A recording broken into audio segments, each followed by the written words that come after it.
আসসালামু আলাইকুম।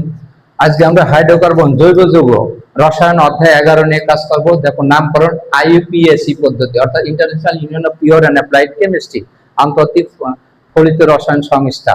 এই পদ্ধতিতে আমরা নামকরণ করব। যেমন দেওয়া রয়েছে 2,3-ডাইমিথাইল পেন্টেন। প্রথমে আমরা চলে যাব কোথায়?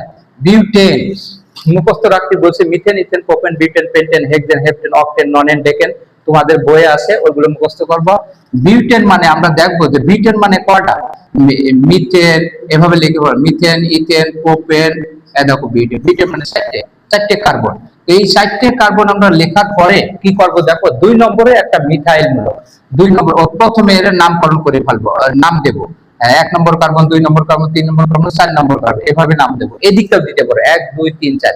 একক বন্ধনীর ক্ষেত্রে যে কোনো দিক দিয়ে 1 2 3 4 নামকরণ করা যায়, নাম দেওয়া যায়। তো দেওয়ার পরে আমরা কি করবো? দেখো 2 নম্বরে একটা মিথাইল মূলক। আমরা জানি মিথেন থেকে একটা হাইড্রোজেন চলে গেলে এন বাদ দিয়ে আইল হয়ে যায়। ইথেন থেকে একটা হাইড্রোজেন চলে গেলে ইথেন, এন বাদ দিয়ে ইথাইল, আইল যোগ হবে শেষে। তো মিথেন থেকে একটা হাইড্রোজেন চলে গেলে মিথাইল, মিথাইল মূলকটা কোথায় হবে? 2 নম্বর কার্বনে একটা দেখো মিথাইল মূলক বলে দিছে প্রশ্নে। আবার 3 নম্বর কার্বনে আরেকটা মিথাইল মূলক, 3 নম্বর কার্বনে আরেকটা মিথাইল মূলক। তুমি নিচেও লিখতে পারো, আবার উপরেও লেখা যায়।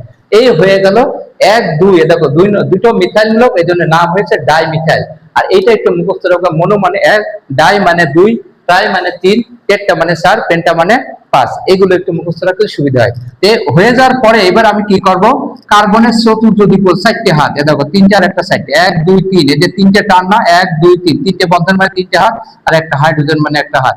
এই হাইড্রোজেনটা সামনে রাখা যায়, পিছনে রাখা যায়। এই কার্বনের দেখো 1 2 3 আর একটা হাত দরকার। দেখো 4। এই কার্বনের দেখো একটা হয়ে রয়েছে, আরো 3টে দরকার, 4টে। এই কার্বনের দেখো, এই কার্বনের এই 3 আর 1 4, এই কার্বনের 3 আর 1 4। এইভাবে আমরা নামকরণ করবো। আরো সহজ পদ্ধতি নামকরণ পেতে হলে আমার স্টাডি 8 MS মেথড এই চ্যানেলে যে সাবস্ক্রাইব করলে সম্পূর্ণ ভিডিও পেয়ে যাবা। আল্লাহ হাফেজ।